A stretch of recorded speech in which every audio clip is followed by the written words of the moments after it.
Sabahattin Ali, one of the famous Turkish writers, wrote in his novel, published in 1943, titled Kuk Mantolu Madonna, the fur-coated Madonna. And there he describes a love story between a young Turkish student named Raif and a Jewish cabaret singer named Maria Puder, set in Berlin in 1928.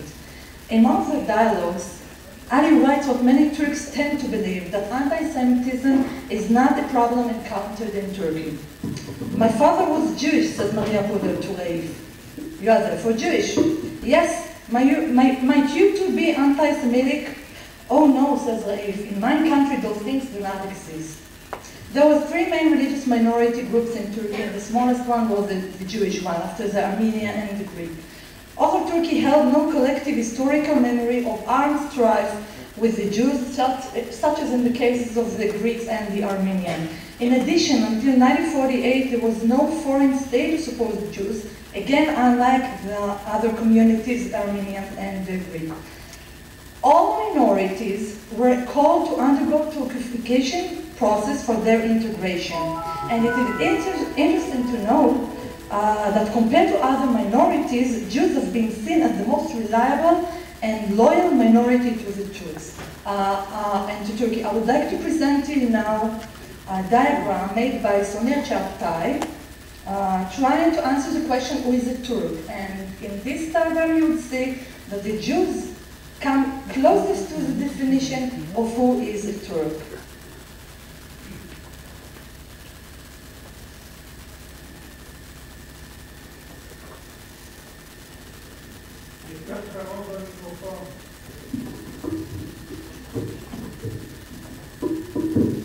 Okay, here's the diagram.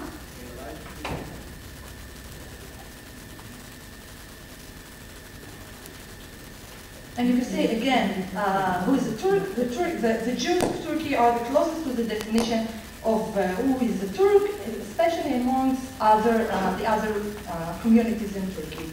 There has never been an official policy of discrimination in Turkey towards its minorities. However, some events were exclusively anti-Semitic. The major manifestation of anti-Semitism, which took place during the Republican period, were the Alizaniego affair in 1927, the Terakia events in 1934, and of course the Varlik-Vergisi property tax during World War II. A new era in Turkish history began with the AKP rule, with the AKP rule. The war with Iraq opened the door to both anti-American and anti-Israeli sentiments in Turkey. The road to anti-Semitism from here was short and received a political cover accompanied by conspiracy theories. Following the invasion of Iraq, four major events increased anti-Semitic sentiments inside Turkey. The Lebanon war in 2006, Operation Katlit in 2008, the Davos World Economic Forum in 2009, and of course Mavi Marmara in 2010. Actually, we can characterize the decade under AKP rule by the Palestinian-Israeli conflict, which was the main cause of increasing anti-Semitism in Turkey. As Turkey grows stronger, it strives to be a regional power and intervene in regional conflicts. There has always been a consensus in Turkey in favor of Palestinian cause, and that's something that we have to take into consideration when we speak about anti-Semitism in Turkey. It should also be noted here that the distinction, or any distinction, between anti-Zionist position and anti-Semitism has always been blurred in Turkey and actually in other places as well. The conflict, as described before, includes a repetitive argument claiming that the Jews of Turkey are not loyal to Turkey. And I think we witnessed that after the Mavi Marmara, when the Turkish Jews were blamed for helping IDF soldiers on the Mavi Marmara ship and were accused of being spies. After the Mavi Marmara, a Jewish girl answering blogger Max Blumenthal, concealing her real name, which is also a reason for concern, describes this feeling very well, and she says the following. We are often seen as strangers in Turkey. At work, there are always a few people I have to win over. I have to prove my Turkishness to them somehow, and then these people see me as a good Jew. Also, the Jews of Turkey call Israel, especially in public, and that's also something that I witnessed myself. They never pronounce the word Israel or Israel. They always call it HaMedina, the state, or Medina. It's like a code name that they use for Israel. Also, the Jews in Turkey are somehow forced to understand that the good Jew is an anti-Zionist Jew. And this is why Jews were really scared after the Mavi Marmara. One of them tells blogger Max Blumenthal, again, and I'm citing, when there were protests at the Israeli consulate after the Mavi Marmara incident, I felt really scared. I worked right next door and I was sitting at my desk all day thinking, what if they found out I was Jewish and killed me? Maybe they are angry and ignorant. What would they do to me? People from the office were joking with me that they would throw me to the protesters. After the flotilla, things got a lot worse here, she said. The average level of hatred for the Jewish community increased. If the level of anti-Semitism and anti-Israel sentiment used to be a 2 on a scale from 1 to 5, now it's a 4, she said. It was getting really scary for a lot of us here after the Mavi Marmara incident, and people were scared to go out for a few days. Outside the consulate, there were fires, burning of Israeli flags, lots of screaming, but, she said, Tayyip Erdogan, Prime Minister of Turkey, made an important statement that the Turkish people are not against Jews. The problem was with the Israeli government. The increase in anti-Semitism in the Turkish media over the past decade is a complex phenomenon that manifests itself in several forms. Animosity toward Jews, Judaism, and Jewish lobbies. Jews are demonized in many conspiracy theories, including causing earthquakes and globalization.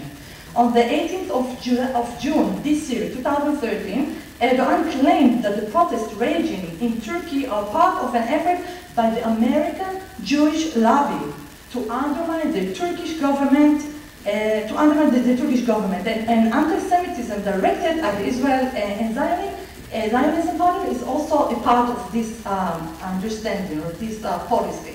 The word Zionist often replaces the word Jews in Turkish media, and of course with many negative adjectives. Sometimes journalists in Turkey incite the public by citing Quran verses hostile to Jews and create an atmosphere conducive to even violence.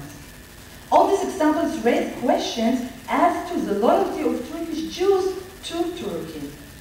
It also should be mentioned here that those in Turkey that hold anti-Semitic attitudes are mostly part of the Turkish ultra-nationalist stream, radical Islam, and radical left in Turkey.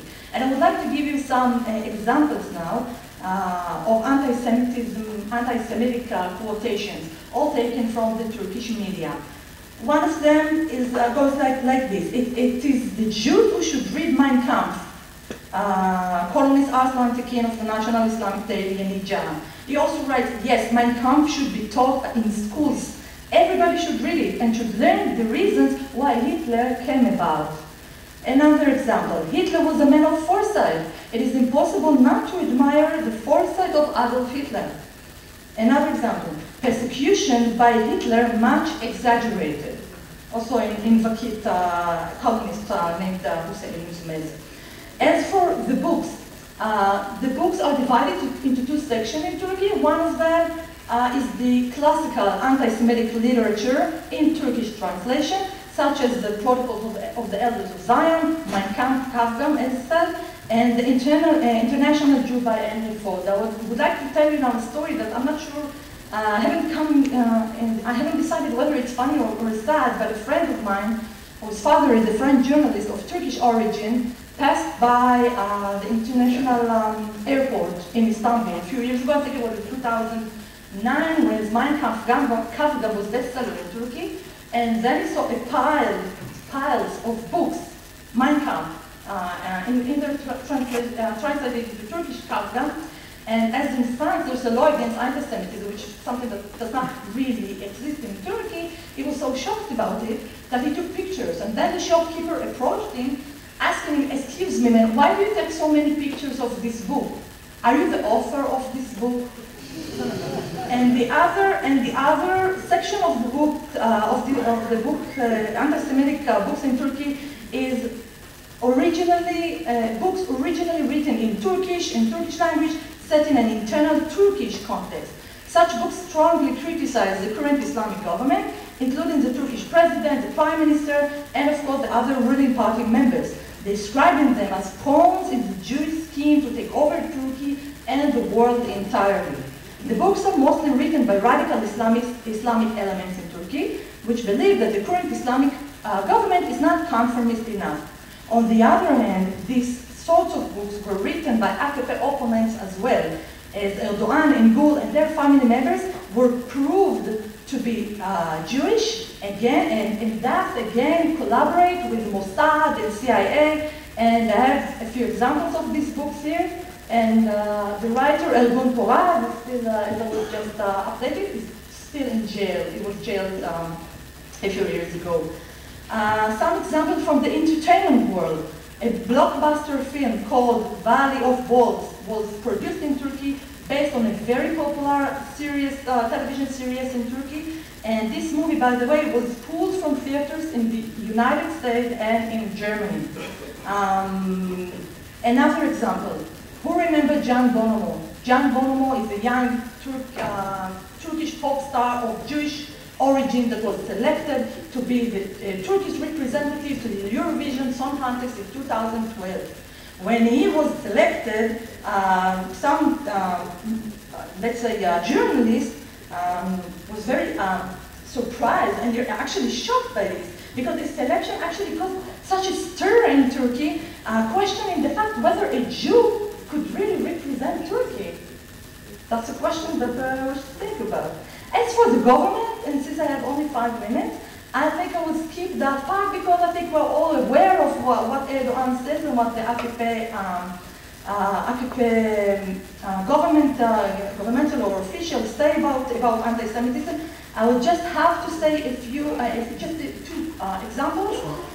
One of them is what Erdogan said about the Jews at his university in 2009. There was a ceremony, and actually you should know that Erdogan is usually very careful when he refers to Jews. But sometimes he slips, as we see. He says something like, look at the Jews and see they have so many great discoveries, and they're very knowledgeable. And because of that, or due to that, they are printing money at the place where they sit. And other rhetoric of Erdogan, I will skip since I have no time. I would like to show you another diagram, because when I prepared this presentation, I asked myself, does the Turkish government have really anything to do with anti-Semitism? I mean, can we really blame AKP for anti-Semitism in Turkey? And this is a poll that was taken under the auspices of Vidal Sassoon Research Center at the Hebrew University last year. It's a poll I conducted, and we can see here, yes, that's one, that I asked the Turks the exact same question. Has the existence of, we don't have time. We'll skip that one. Have Prime Minister Erdogan's assertions against Israel increased anti-Semitism in Turkey? And look, 43% agree that Erdogan's assertions contribute to anti-Semitism in Turkey. Actually, this poll is very long, and I lack time, so I will have to skip it. But I cannot end this presentation without giving you the full picture. I mean, it's very easy to stand here and discuss the anti-Semitism in Turkey and how all these assertions against Israel and against the Jews, but that wouldn't be true if I just lead you to one direction of thinking, of thought. There are other examples that exist in Turkey. I would like to mention a few of them. First of all, in 2004, a group of intellectuals signed a petition calling for zero tolerance for anti-Semitism. It was also published in Begin-Sadat, a Turkish socialist magazine, and those who signed it, and the intellectuals that signed it, were either Muslim or non-Muslim. In 2012, TRT, that Taner Bey just mentioned before, the national Turkish TV channel that is linked to the government, screened for the first time in the history of Turkey Claude Lanzmann's movie Shoah. And that was also the first time that this film was screened in a Muslim country. Also, at the International Holocaust Remembrance Day ceremonies, government representatives such as the mayor of Istanbul and other officials are amongst participants. I mean, this did have a statement. They do attend in these ceremonies. It's very important to note that. And also, Erdogan, speaking about Erdogan, he also has, sometimes he gives mixed messages. Like in 2012, for instance, he met at the airport in Brazil 2 Orthodox Jews, and they asked him, please protect our people living in your country. And this is an quoting, the Jewish community in Turkey is secure with my own leadership, under my own security. We see them as our brothers.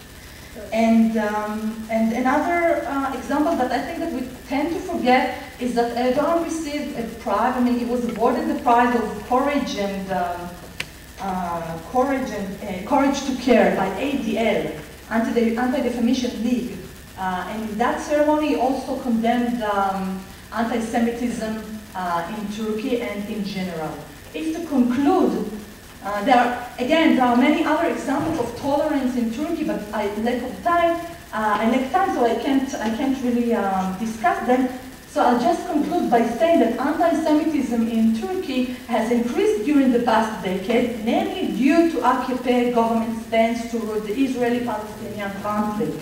However, there is more awareness than in the past with xenophobia and anti-Semitism in Turkey, and although it is currently a concern of the intellectuals in Turkey, we surely hope this trend will continue and reach out to all parts of Turkish society. Thank you very much.